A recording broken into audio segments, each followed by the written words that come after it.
we got, is it Blake in New York? Yeah. Hey, guys. Hey, thanks for holding, Blake. What do you got? Hey, happy holidays. I wanted to say, now that I'm down here spending the holidays in Wilmington, North Carolina, and I got in a bit of a religious scrape with someone down here, and it pertains a lot to what you were talking about just a fundamental grasp of reality. And this girl represented what I like to, you guys talk about warm and fuzzy Christians. There's also what I like to call just like a sweeping Shiist who just have, I think, a very paper-thin view on reality anyway, because when I asked her what her belief structure was, she said, oh, I just believe that God is love. Yeah. And that this and that and all this kind of all these vagaries and stuff. And she claimed to be a Catholic. And I was like, lady, I went to 9 years of Catholic school. You aren't remotely a Catholic. You're like some sweeping theist. If God is love, does that mean I made God last night? Yeah, right. Yeah, you could say anything. But she was saying stuff like, well, love is, do you believe love is real? If you believe love is real, you believe God is real. I'm like, there's a difference between a conceptual abstraction and a supernatural claim. But my point is, I said, if you just have this kind of vague, sweeping view, why believe or go to church or practice at all? And she said, well, the apologetic she gave me, I thought was really funny. She said, if a waiter laid down a tray and gave you, and there were 5 hors d'oeuvres on the tray, which I guess represent different religions or belief structures, why would you pick none if you could pick one? And I said, no, your analogy is flawed, because a better analogy would be a waiter presents a tray that has nothing on it, and he claims that there are 5 invisible hors d'oeuvres and that you have to pick one or face the consequences. And I said, in that case, I pick none. Yeah. You know? If I could just hone your analogy a little bit. He brings you a menu, right? And then when you order one, he doesn't bring you anything.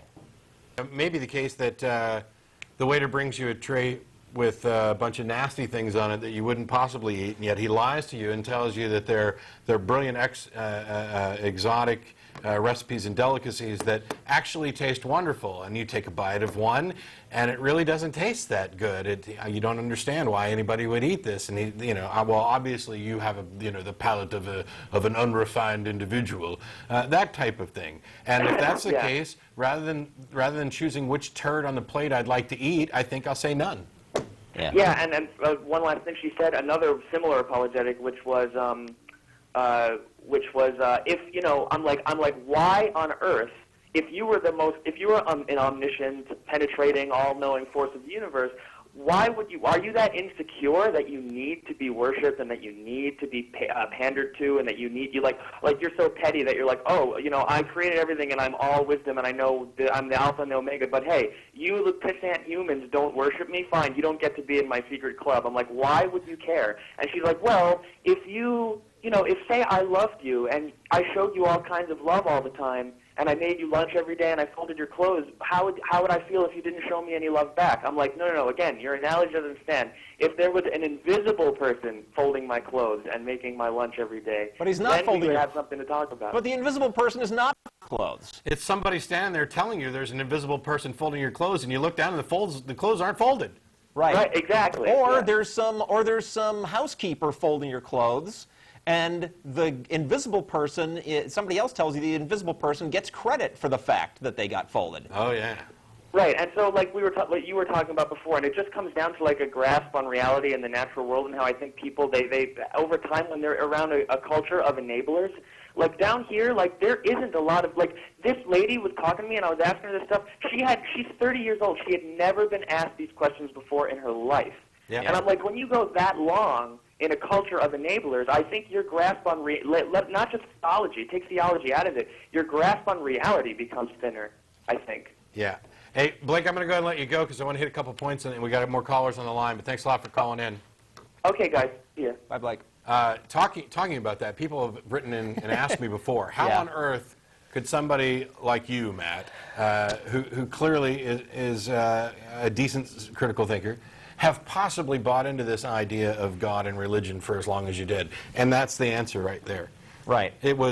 I was never challenged on it. I didn't bother to challenge myself on it. Yes, I was a skeptic and a critical thinker in other areas. I just never bothered to turn that same eye on my own beliefs. And when I did, they fell to pieces. And that wasn't my goal at all. Hopefully they got a graphic ready. It kind of ties into a couple things that we talked about. I posted this on my Facebook page. It's been on several of the blogs lately. It has nothing at all to do with atheism, but it does, however, have something to do with skepticism.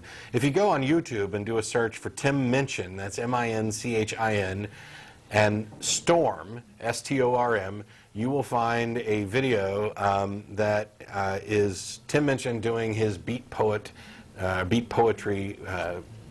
poem called Storm that addresses pseudoscience and nonsensical beliefs, and it's even the people who don't normally think Tim Minchin is particularly funny found this to be easily the best thing he's done, and a brilliant kind of dissertation on skepticism. So if you haven't seen it, go check it out. You can either hit my Facebook page and there'll be a link there, or you can go to YouTube and look for Tim Minchin, M-I-N-C-H-I-N space Storm, and it'll probably be the first thing that pops up.